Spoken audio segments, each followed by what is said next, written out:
সাহারি খেয়ে ইফতার শুরু করবে, না খেলেও সাহারি, না খেলেও সিয়াম থাকবে, বিসমিল্লাহ বলে ইফতার করবে। যে যত তাড়াতাড়ি করতে পারবে সেই তত বেশি নেকি পাবে। জগতে ইফতার করার ফজিলত বেশি নাকি দেরি করে ইফতার করার ফজিলত বেশি?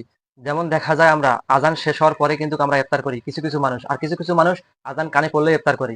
এই দুইজন ব্যক্তির মধ্যে কার বেশি সওয়াব পাবেন এবং কার ওজাটা কবুল হবে আল্লাহর দরবারে, এই বিষয়ে চূড়ান্ত আলোচনা চলতেছে আজকের ভিডিওটি। তো চলুন কথা না বাড়িয়ে মূল ভিডিওতে চলে যাই।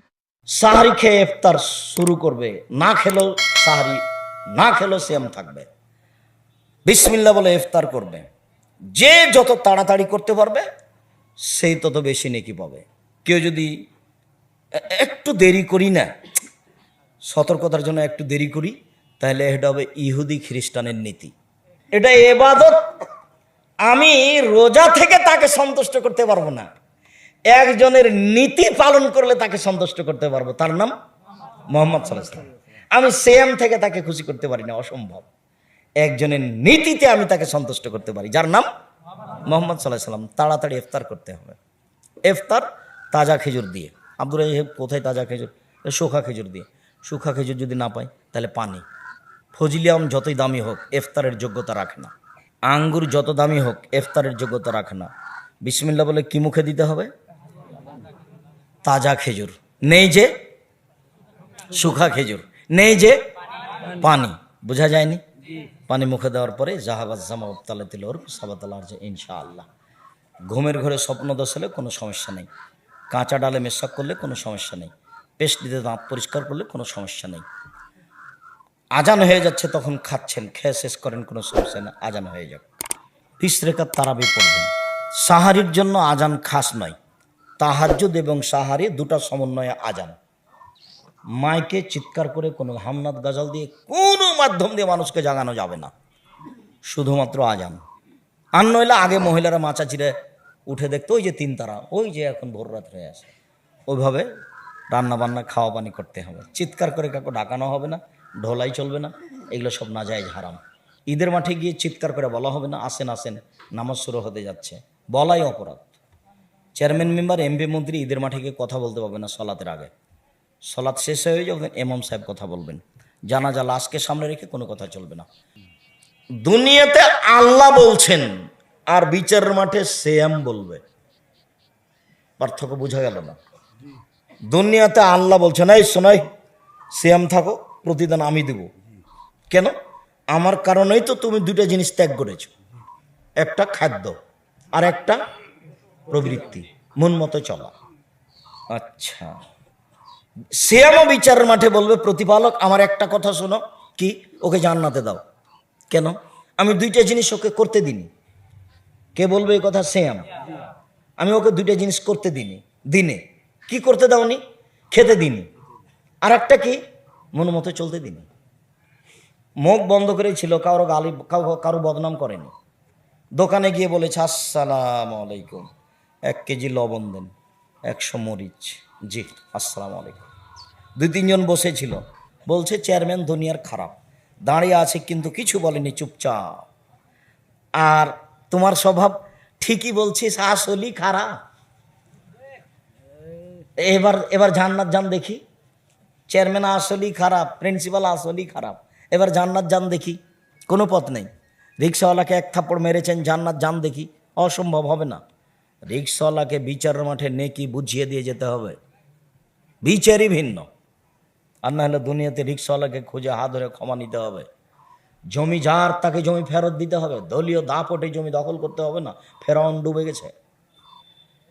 দলীয় দাপটে জমি দখল করতে হবে না, তারপরে বললাম ফেরাউন ডুবে গেছে মানে কি? ফেরাউন 1700 বছর ক্ষমতায় থাকার পরেও কি হয়েছে? ডুবে গেছে। আর আপনার অল্প সময়, মরলেই হিসাব নিকাশ সব শেষ। মরার পরে আর কোনো হিসাব নিকাশ নাই, জমি জায়গা, ছেলে মেয়ে, আহাল পরিবার, টাকা পয়সা, বিড়ি সিগারেট, কিচ্ছু নেই। আরে এমন দুটা শয়তান ছেলে বলে রেখে গেছে, ও বাপের নামও নেয়। আবার কিছু কিছু বোকা ছেলে রেখে গেছে, বাপের ছবিকে এমন সুন্দর করে রেখেছে, খালি চুমা দেয়। আর আমি বলেছি এ হলো কুসন্তান। বলে ভালো কোনটা আব্দুর রাজাক সাহেব? বলে 5 ফুট সাইজের ছবি যেটা ছিল সেটাকে একবারে টুকরা টুকরা করে ছিঁড়ে কবরের পাশে গিয়ে হাত তুলে বলছে আল্লাহ তুমি আমার বাপকে ক্ষমা করো। আর যদি ভালো জানে তাহলে আগে ইসমে আজম পড়েছে, তারপর দরুদ পড়েছে, তারপর জানাজার দোয়া পড়েছে, আল্লাহ আমার বাপকে ক্ষমা করো। আর যদি কিছুই না জানে হাত তুলে বলেছে আমার বাপকে তুমি ক্ষমা করো, এ হলো ভালো ছেলে, এ হলো ভালো ছেলে। আরাফার দিন একদিন সিয়াম থাকলে আগে পরে 2 বছরের পাপ ক্ষমা হবে। আরাফার দিন একদিন। মুহররমের 2 দিন সিয়াম থাকলে বিগত 1 বছরের পাপ ক্ষমা হবে। সারা বছর সিয়াম পালনের 2টা পদ্ধতি আছে। আমি সারা বছর সিয়াম আছি, কিভাবে আব্দুর রাজ্জাক সাহেব? 2টা পদ্ধতি আছে, বলেন তো কি কি? এক, রমজান মাসে সিয়াম পালনের পরে যদি শাওয়াল মাসে 6টা থাকেন তাহলে সারা বছর সিয়াম পালনের নেকি পাবেন। আল্লাহ রাসূল বলছেন মান সামা রমাদান সুমাত বসিত মিন শাওয়াল কানা কাসিয়ামি দাহরি কুল্লি। কেউ যদি রমজানের সিয়াম পালন করে তার সাথে যদি 6টা লাগিয়ে দেয়। আপনারা যদি রমাদান মাসের সমস্ত রোজা থাকার পর শাওয়াল মাসে যা 6টা রোজা রাখেন তাহলে কিন্তু আপনি সারা বছরের রোজা রাখার সওয়াব পেয়ে যাচ্ছেন। তো চলুন কথা না বাড়িয়ে আরো গুরুত্বপূর্ণ কথাগুলো সেগুলো শুনে নিই। আবার ফের মহিলা বৈঠকে, চাঁপাইনবাবগঞ্জের বৈঠকে মহিলা বললেছে বুবু আগে হায়েজের যে ফরজ সালাত ছুটে গেছে সিয়াম ওগুলো করে নিও বুবু, তারপরে নফল করিও। বুবুর কথায় করে নগদ মিথ্যা কথা। হায়েজের কারণে তার রমজানের যেগুলো ছুটে গেছে সেগুলো জীবনে কোনোদিন করবে, 2 মাস 5 মাস 2 বছর 5 বছর যেদিন পারবে সেদিন করবে। আয়েশা রাদিয়াল্লাহু তাআলা আনহা বলেন হায়েজের কারণে আমার যে রোজা ছুটে যেত সিয়াম সেগুলো আমি 10 মাস পরে পরবর্তী সাবানে করতাম। কখন করতাম? কখন? পরবর্তী সাবানে। কেন? আল্লাহ নবী সাবানে বেশি বেশি সিয়াম থাকতেন, তারই ফাঁকে করে নিতাম। আমি এমনি দিন সিয়াম থাকতাম না, এই জন্য যে আল্লাহ নবী কখন যে আমার সাথে দিনে মিলনে লিপ্ত হতে চাই, যার কারণে আমি নফল সিয়াম করতাম না। তা আমার যে ফরজ সিয়াম ছুটে থেকে গেল তা আমি এটা করতাম না। আমি জানি যে উনি শাবান মাসে বেশি বেশি সিয়াম থাকেন, ওরই ফাঁকে আমি 10 মাস পরে গিয়ে কখন থেকে নিতাম? শাবান মাসে। আর বুবু বলছে যে এখনই করো। বুবু কি বলছে?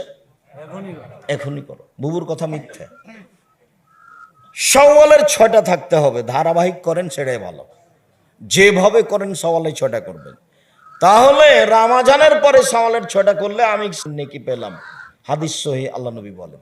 আর একটা পদ্ধতি আল্লাহ রাসূল বলছেন কেউ যদি প্রতি মাসে 3টে সিয়াম থাকে 13, 14, 15 আর রমজান থাকে তাহলে সে সারা বছরের সিয়াম পালনের নেকি পেল। আগেরটা বেশি সহজ, এটা একটু ভারী। প্রতি মাসে 3টে 13, 14, 15 যদি আগে পিছে হয়ে যায় কোনো সমস্যা নেই। কোনো মহিলারা হাইজের কারণে 13, 14, 15 দিন তারা হাইজ, তাহলেও 13, 14, 15, 16, 17 পার হয়ে যায়, 17, 18, 19, 20 মাসে 3টে হলেই হলো। তাহলে মাসে 3টে আর রমজান সব মিলে কতদিন সিয়াম থাকলো? সারা বছর। মনে থাকবে না মনে হয়? আমি তো আশা করছি মনে থাকবে। জি থাকবে ইনশাআল্লাহ। এইবার রিপোর্ট পেশ করার জন্য সিয়াম। আবু হুরায়রা রাদিয়াল্লাহু তাআলা আনহু বলেন আল্লাহর নবী বলেছেন বৃহস্পতিবার এবং সোমবার মানুষের পাপ নেকি পেশ করা হয়।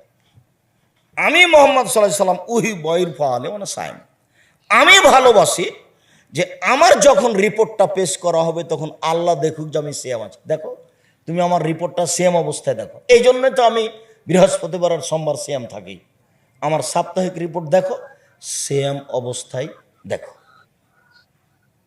এটা কে চাইতেন? রাসূল সাল্লাল্লাহু আলাইহি ওয়াসাল্লাম। যার কারণে উনি নীতিগতভাবে কিবার সিয়াম থাকতেন? বৃহস্পতিবার সোমবার। কেন থাকতেন? রিপোর্টটা কিভাবে দেখাতে চাইতেন? সিয়াম অবস্থায়। মনে থাকবে না? 2, বাৎসরিক রিপোর্ট পেশ করা হয় শাবান মাসে। সেই কোন দিন এটা আমাদের নবীর জানা ছিল না, যার কারণে তিনি প্রায় পুরো শাবান সিয়াম থাকতেন। ওসামা বিন যায়েদ বলছেন আমি একদা আল্লাহ নবীকে বললাম আল্লাহর নবী লাম আরাকা তাসুমু ফি শাহরিন মিন শুহুরি মা তাসুমু শাবানা, আপনি শাবান মাসে যত সিয়াম থাকেন অন্যান্য মাসেতে এত থাকেন না। আচ্ছা আপনি শাবান মাসে এত সিয়াম থাকেন কেন?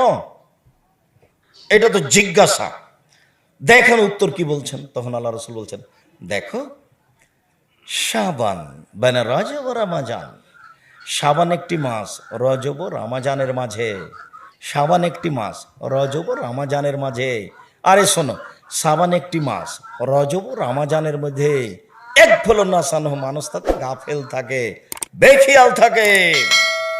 যাকে শাহরুন, এটা এমন একটা মাস, তুরফাউল আমালু ইলা রাব্বিল আলামিন, আল্লাহর কাছে বাৎসরিক রিপোর্ট পেশ করা হয়। ওয়ানা উহিব্ব, আমি ভালোবাসি, আইরফা আমাইলে ওয়ানা সাইম, আমার বাৎসরিক রিপোর্টের সময় আল্লাহ দেখুক আমি সিয়াম আছি, এই জন্য আমি বেশি বেশি সিয়াম থাকি। তাহলে তার জানা ছিল না সেদিন কোন দিন। ওই রিপোর্টের তারিখটা ধরার জন্য 15, 20, 25, 26, 27টা সিয়াম পালন করতেন, খালি রিপোর্টটা ধরার জন্য। কিভাবে কিভাবে ভারত, বাংলাদেশ, পাকিস্তানের হুজুরেরা, বাগমারা থানার হুজুরেরা জেনে নিল সেই দিন নাকি 15 শাবান। তাই তারা কলকারখানা, অফিস, আদালত, কোর্ট কাছারি, শিক্ষা প্রতিষ্ঠান সবকিছু বন্ধ করে রাতে। তো বন্ধুরা, যারা ভিডিওটি কন্টিনিউ করেছেন তারা তো সবকিছু বুঝতে পারছেন, আর যারা কন্টিনিউ করেনি তারা স্কিপ করে করে দেখেছেন, তারা কিছু বুঝতে পারেনি মনে হয়। তো যাই হোক, কিছু বোঝার প্রয়োজন নেই আপনার, যারা স্কিপ করে ভিডিও দেখেন তাদের বোঝার কোনো দরকার নেই। তো যাই হোক, ভিডিও আর বাড়াচ্ছি না, ভিডিও এখানে শেষ করতেছি। আপনারা ভালো থাকবেন, সুস্থ থাকবেন, দেখা হবে বরাবরের মতো পরবর্তী ভিডিওতে। আপনাদের শরীরে সুস্থ কামনা করে বিদায় নিচ্ছি আমি মোহাম্মদ জাকিরুল ইসলাম। এতক্ষণ অবধি ভিডিওটি দেখার জন্য আপনাদেরকে অসংখ্য ধন্যবাদ।